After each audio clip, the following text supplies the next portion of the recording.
I'm on my wedding mood board when my phone rings. James' name appears and I smile. 3 months until I walk down the aisle to him. Hey, almost done with work? I was thinking we could... My voice fades as I hear his breathing on the line.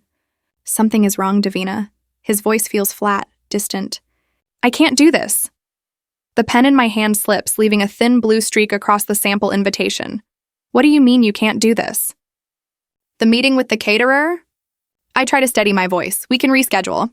The wedding. Us. Each word lands heavy. I can't marry you. The room tilts.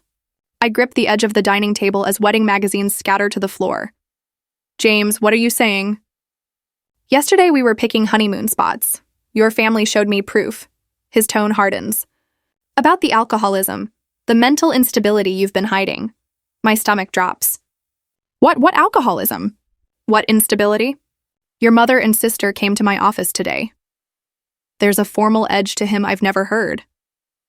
They had documentation, Davina. Medical records, incidents, things you never told me. My throat tightens. None of that is true. James, you know me, do I? The question hangs between us. They showed me reports from the Rehab facility you attended last year, the same time. You told me you were at that conference in Chicago. The world spins. I've never been to Rehab. I was at that conference. I have the badge, the photos, the contacts. They're lying, I whisper, trembling. Your mother cried, Davina. She said they were protecting you but couldn't let you enter marriage on lies. My mind races to family dinners, to the times I'd confided in my mother and Blair.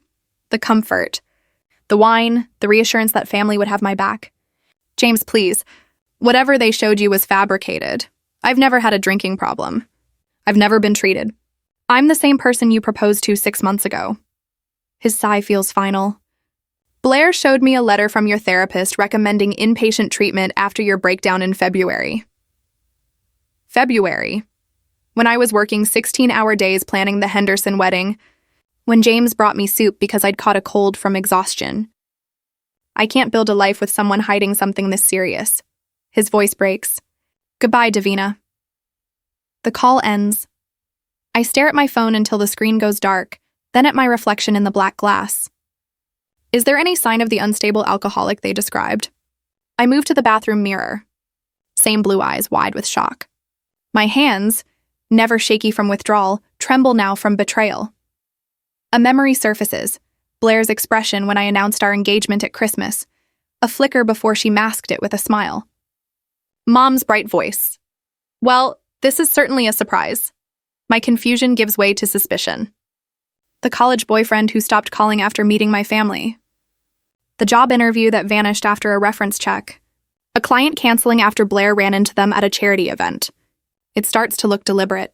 I straighten, my reflection sharper. This isn't the first relationship they've interfered with. My hands shake as I block James's number, his email, and his social pages. I can't bear the photos that still show a life that disappeared in one phone call.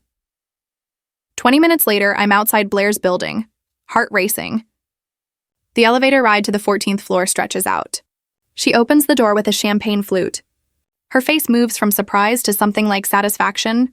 Well, hello, little sister. Shouldn't you be finalizing wedding plans? Her faux concern twists my stomach. Why? I manage. Blair sips slowly. He deserved to know the truth, Davina. We were protecting him. There is no truth. You fabricated everything. She leans in, blocking the doorway. Did we? Or did you just convince yourself your problems aren't real? That's what unstable people do. Heat rises in my face. You destroyed my engagement. My future. Why? For a moment, real emotion crosses her features. Not guilt, but contempt. You're used to being abandoned. Remember Dad leaving when you were 16? He left because of your behavior then, too. My breath stops. Dad left because of Mom's affairs, something unsaid but understood. Blair rewrites the past. I won't let you ruin anything else, I say, voice steadier than I feel. She raises her glass in a mock toast. Good luck convincing anyone to believe you over Mom and me. Walking back to my car, I realize this is bigger than a wedding. My reputation, future relationships, my place in the family are at stake. Blair and Mom have built credibility while eroding mine for years. I sit gripping the wheel and call the one person who might believe me, Margaret Parker. The attorney's voice is brisk. Margaret, it's Davina Hughes. I struggle to keep composed. I need your help. My mother and sister have been spreading lies. They just destroyed my engagement by convincing James I'm an unstable alcoholic with fabricated medical records. A pause, then. Come to my office. If they lied, that's defamation. We can address this legally. For the first time since James's call, I feel a sliver of relief.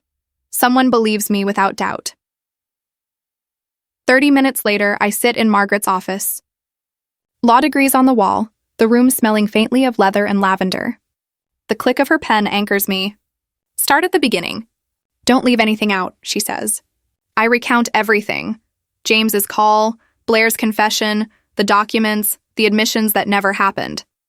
Margaret listens, her expression grave but not surprised, as if she has seen similar cases.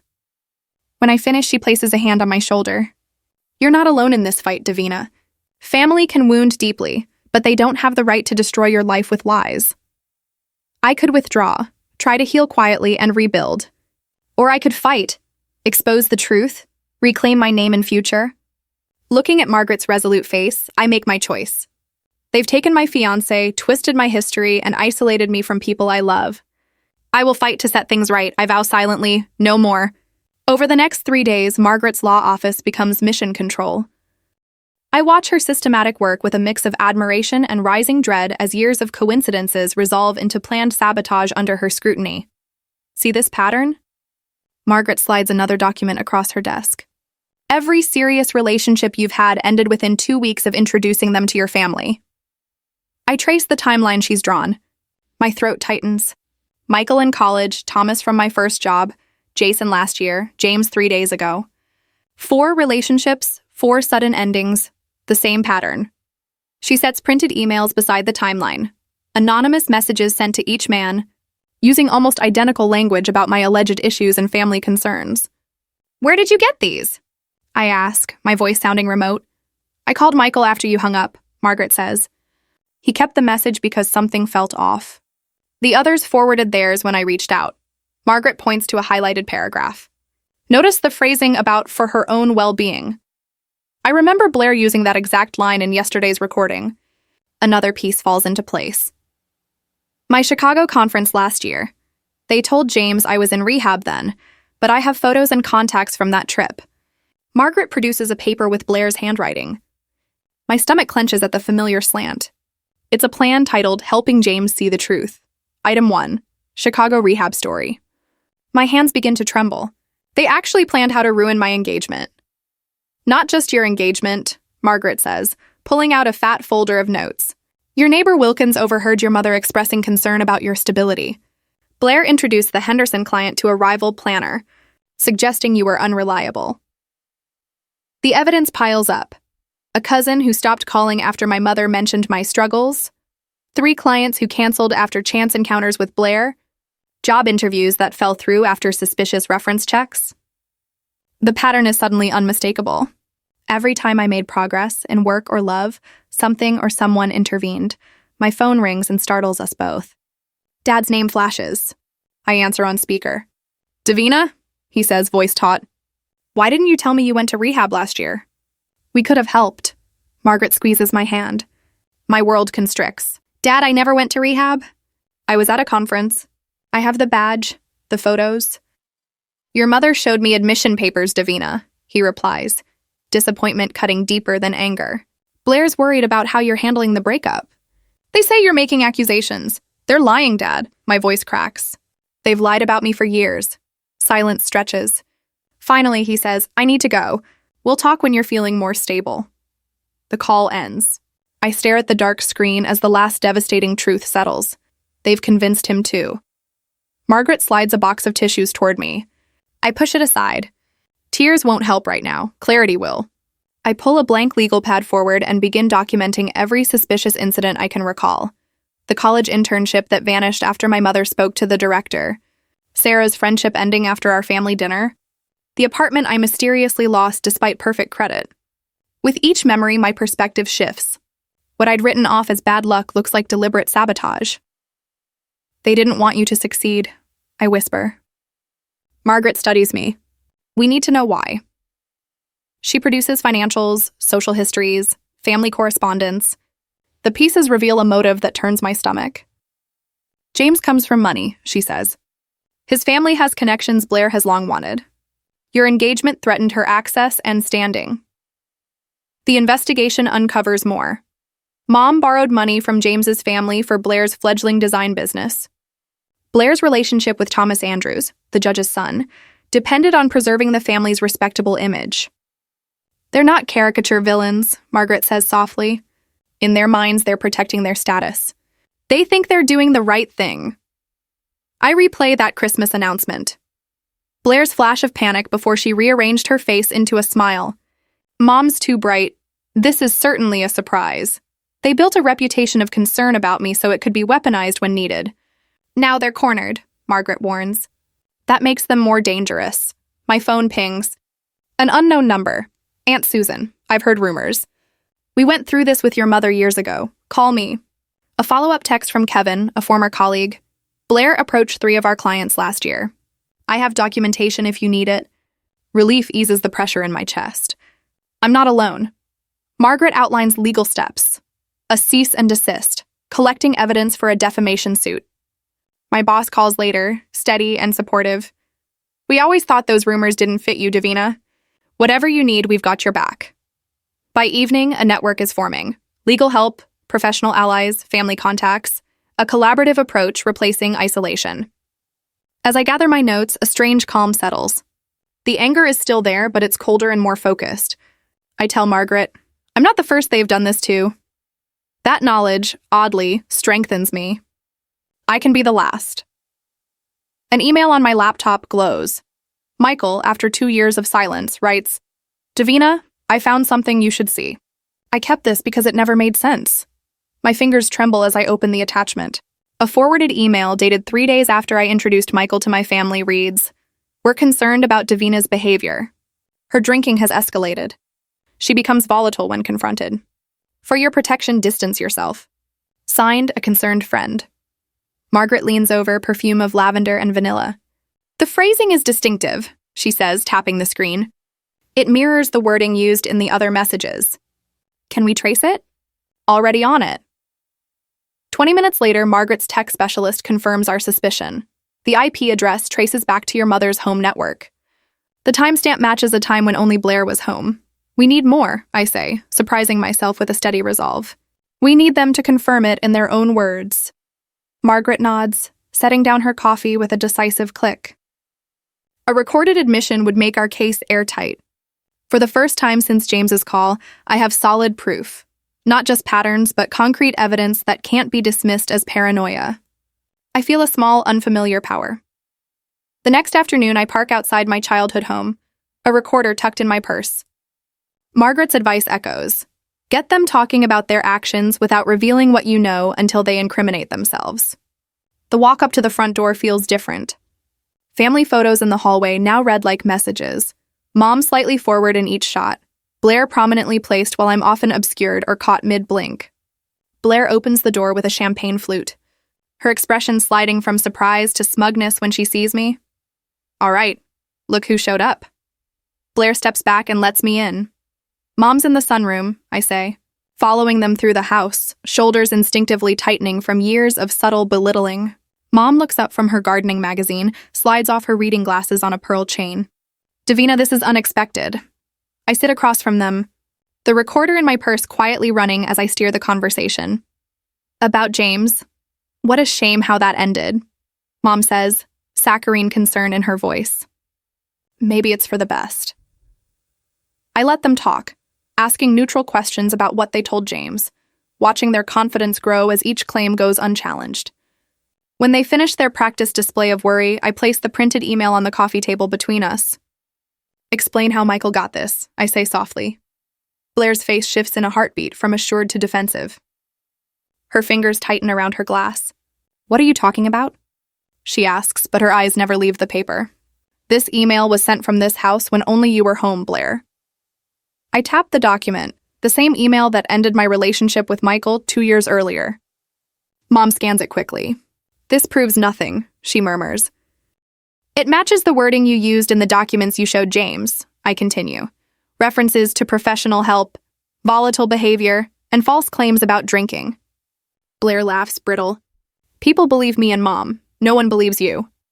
Her words aren't a denial.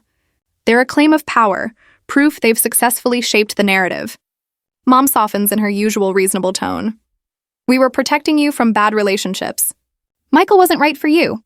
Neither was James. By lying about me, I say, voice steady. By fabricating medical records and rehab stories that never happened.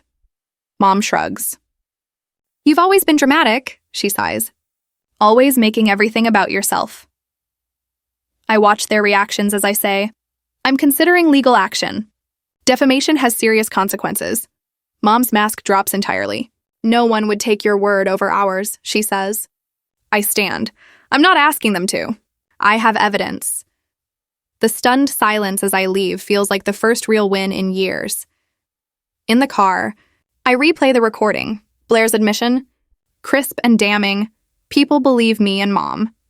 Margaret listens to it that evening and confirms what I suspected. Legally significant, clear admissions, no denials. 3 days later, Aunt Susan hosts a family dinner at her cottage. 5 relatives who questioned the rumors sit at her antique oak table. Uncle William, Cousin Thomas, and his wife Rachel, and my father's elderly sister Martha. Something didn't add up, Thomas says after hearing the recordings. The Davina we heard about didn't match the cousin I know. Uncle William, a retired banker, examines the evidence closely and, removing his glasses, says firmly, This stops now. We stand with Davina. The family fractures, those who accepted Mom's narrative versus those who support me. For the first time, the split favors truth. Margaret calls, the recording is admissible. We have a solid case if I want to proceed. Word spreads quietly. Friends apologize for believing rumors. 2 former clients reach out with possible projects, saying they'd heard clarifications. Standing on Aunt Susan's porch that night watching fireflies, the weight I've carried for years feels lighter, not gone, but manageable because I'm no longer alone. The path forward is clear. Press for total vindication while momentum is on my side, or gather more evidence for an airtight case. Either way, for the first time since James's call, I feel steady. Margaret's office turns into a war room over the next 2 weeks. Evidence boards cover the walls, timelines, photos, legal papers, strings connecting events into a visual map of manipulation. The scope is staggering. We need to be thorough, not just angry, I tell Margaret as we organize new witness statements. She nods, glasses perched on her nose. This isn't a single confrontation, Davina. It's permanent resolution. We catalog each allegation and counter evidence. The rehab that was said to hold me during Chicago confirms I was never a patient. My bank records show hotel charges during the conference. Each piece slots into place. Aunt Susan brings decades of family correspondence and reveals Mom has a pattern. She did the same to cousin Jennifer in the 90s after Jennifer accused her of stealing from Grandma's estate. Jennifer left town. Nobody believed her. The history is chilling. Patience proves more valuable than immediate confrontation. How do we know which family members are still feeding them information? I ask. Margaret's expression turns strategic. We don't contact anyone unless we're certain. I spend hours calling colleagues who recall Blair's interference. 3 clients confirmed Blair approached them directly. My former assistant says Blair offered her a job in exchange for access to my client list. Aunt Susan catalogs Mom's narrative control.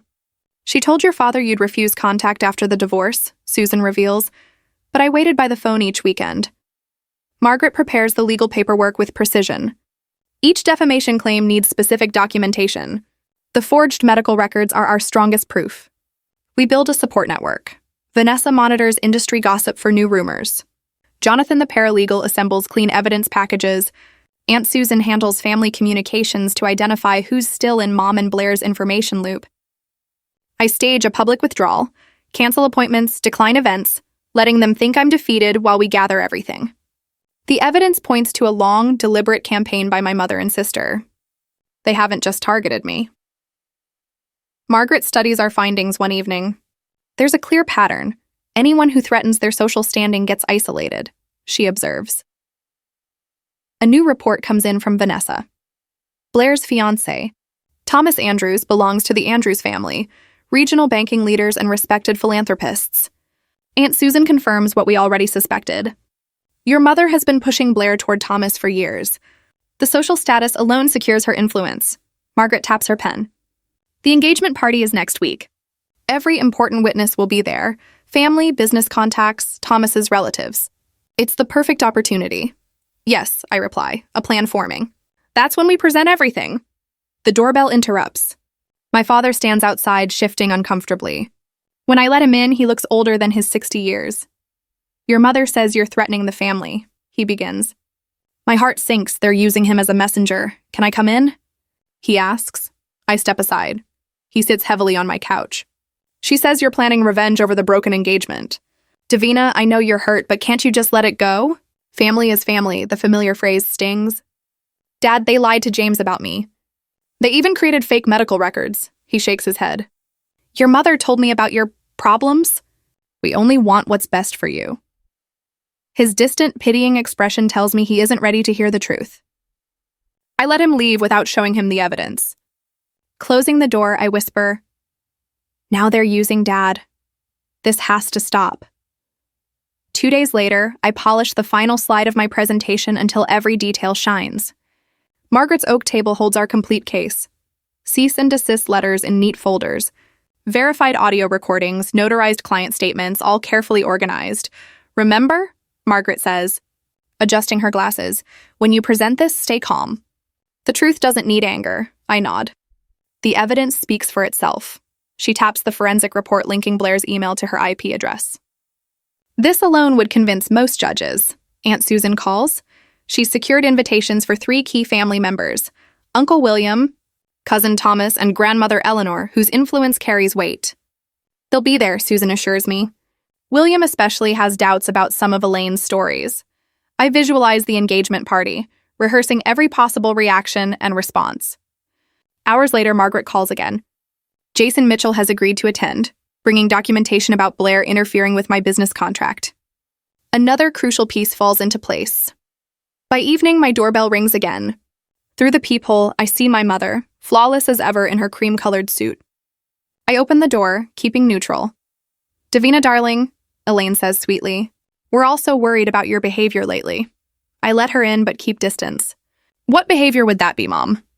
She notices the absence of wedding magazines and her eyes land on a legal pad under a newspaper. You've been contacting relatives, asking unusual questions. Thomas's parents mentioned you reached out to his aunt. Her voice hardens. They're very concerned about scandal. His father sits on the hospital board. His mother leads several charities. Think carefully before you do anything at the engagement party. The warning is clear. I respond evenly. I appreciate your concern, but I need to finish getting ready for work. After she leaves, I call Margaret immediately. They know something's coming. Mom just tried to warn me off. They're fishing, Margaret replies calmly. They don't know details. Stay the course. Their nervousness shows we're on the right path. That evening, our team meets one last time. Margaret reviews every legal document, confirming admissibility. Aunt Susan updates us on family dynamics, pointing out who may be open to listening. Jason finalizes his statement. The forensic specialist verifies the audio enhancements. Everything is in place, Margaret says, closing her portfolio. Tomorrow, present-only facts. No accusations. The evidence is enough. Driving home under a sky full of stars, I feel a surprising calm. Tomorrow, the structure of lies my mother and sister built will finally collapse under the weight of truth.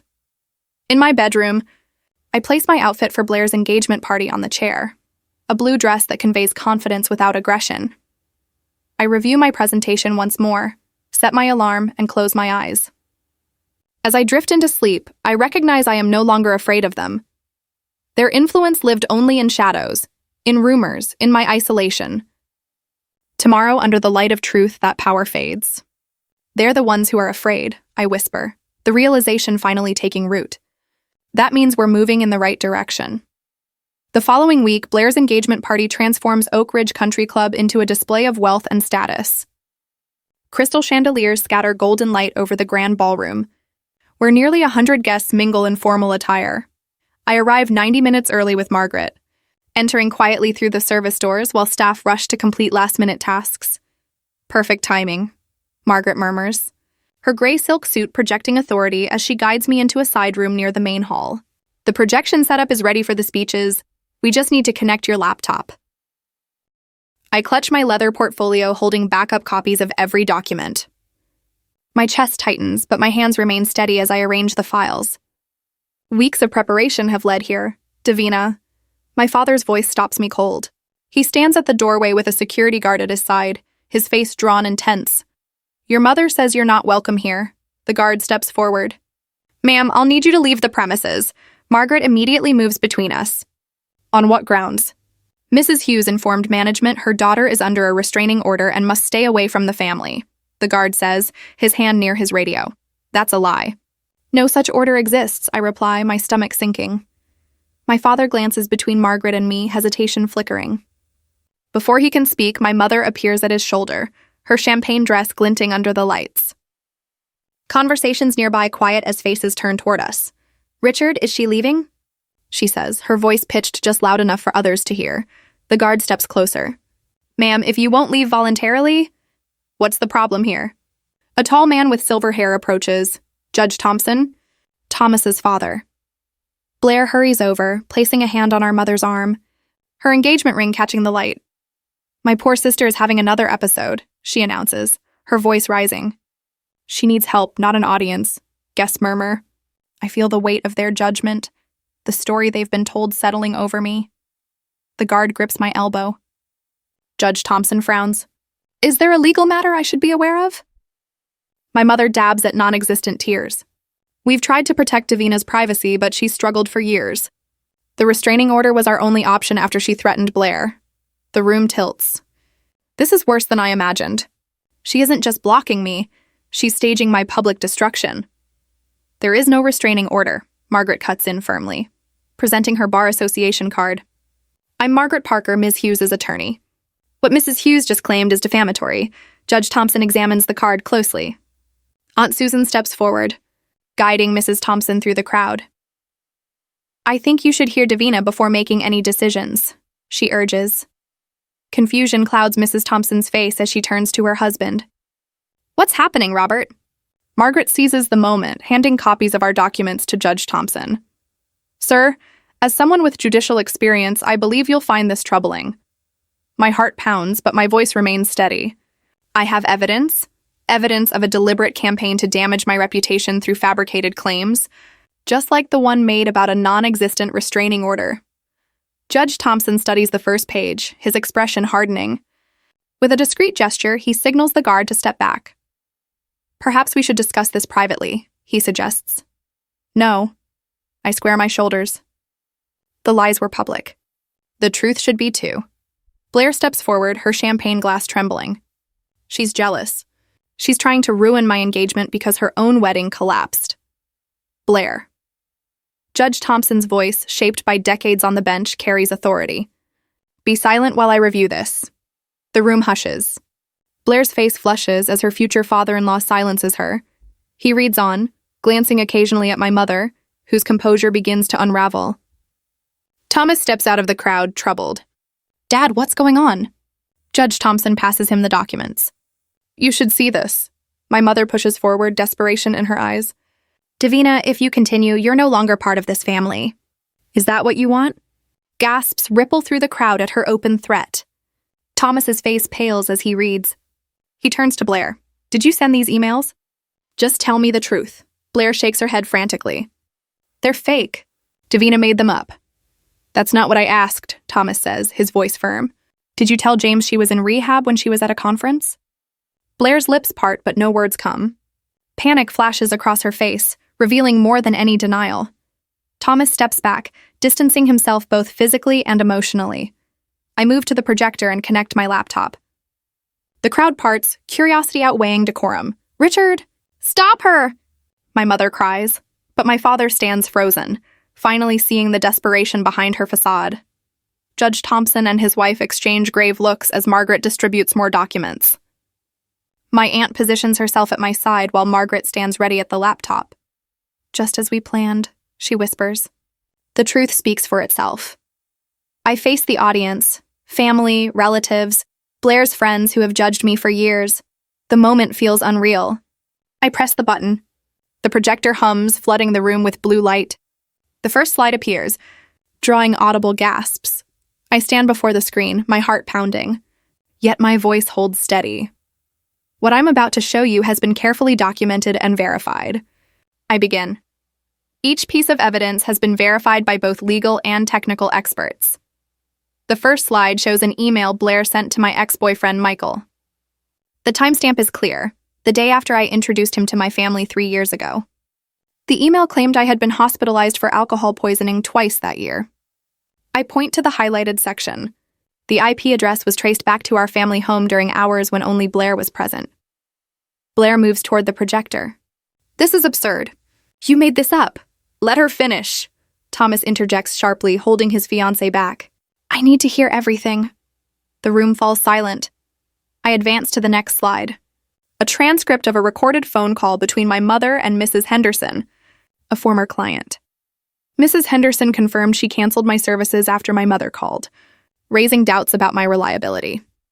This was just a week after I mentioned the Hendersons were considering me for their daughter's wedding, I explain, tracing the words on screen. From the crowd, Mrs. Henderson rises slightly, her face red.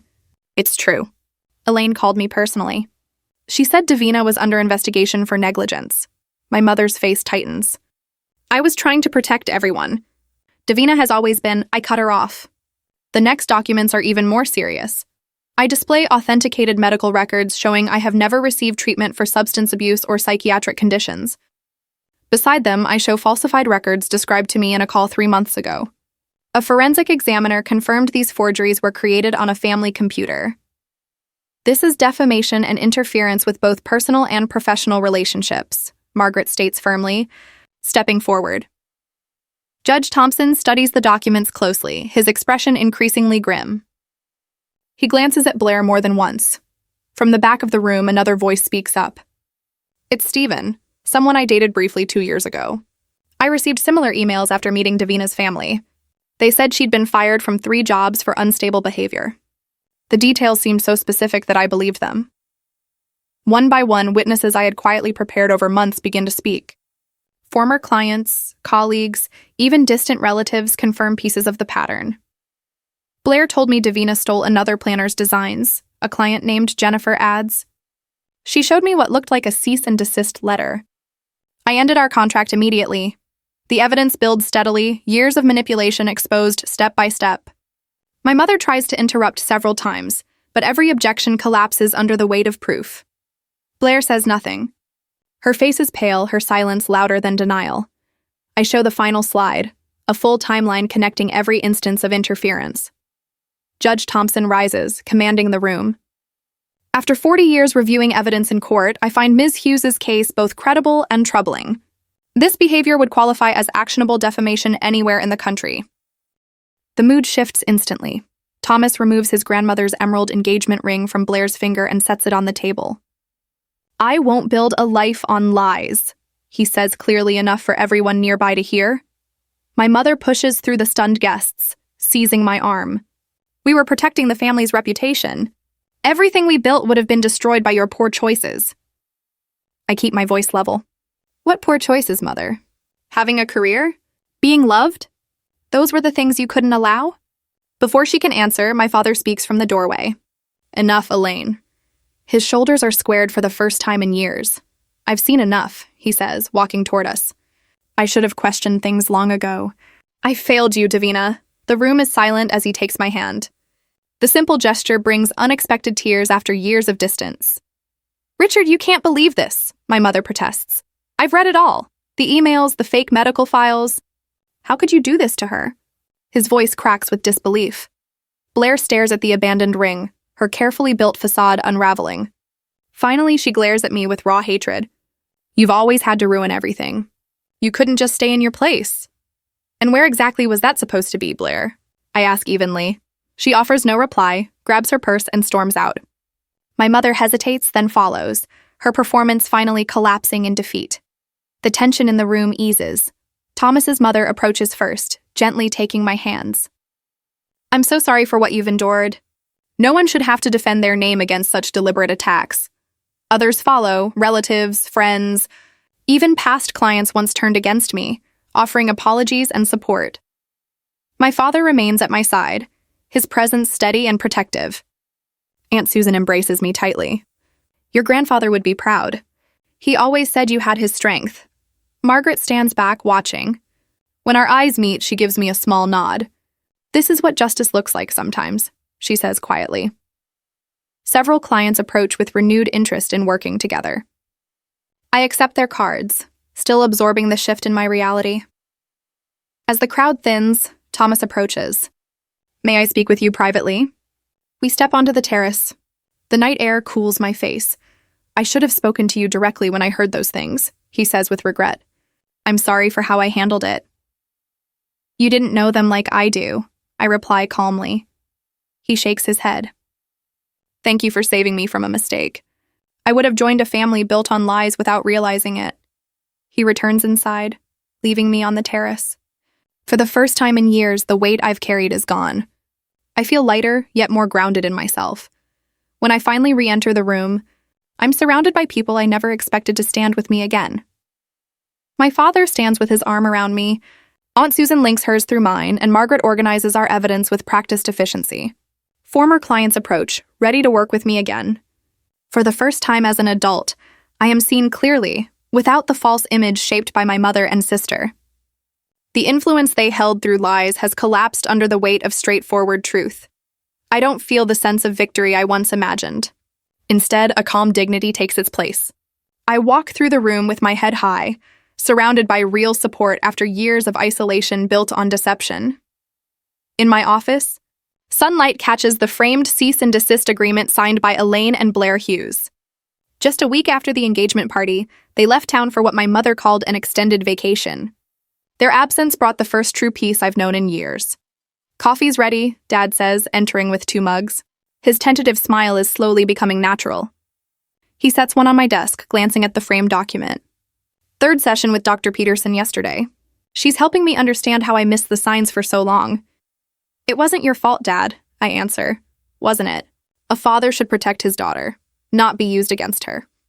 I believed them without question. His voice falters. Before I can respond, Aunt Susan arrives with a box of pastries. Office-warming treats. Coffee isn't enough for a growing business. She had once left town because of Elaine's lies, but now she's back, and her return feels like recovering a part of my past. My phone buzzes with a message from Thomas's father. Partnership proposal ready for review. No rush. The business opportunity once offered to Blair now sits with me. Quiet, fitting justice. That evening, I host my first genuine family gathering. Relatives once distanced by rumors now fill my apartment with conversation and laughter. The photo wall, once staged portraits, now holds images of real memories with true friends. To Davina, Margaret toasts, the attorney who became not only my advocate but also my closest friend. She showed us that the truth doesn't need constant defense. That night, I sleep peacefully. No sudden panic, no lingering doubts planted long ago. 6 months pass in steady progress. My event planning business expands into a downtown office with 3 assistants. On my desk sits a nomination for the Small Business Award, one Blair had won through connections, while mine comes from earned merit.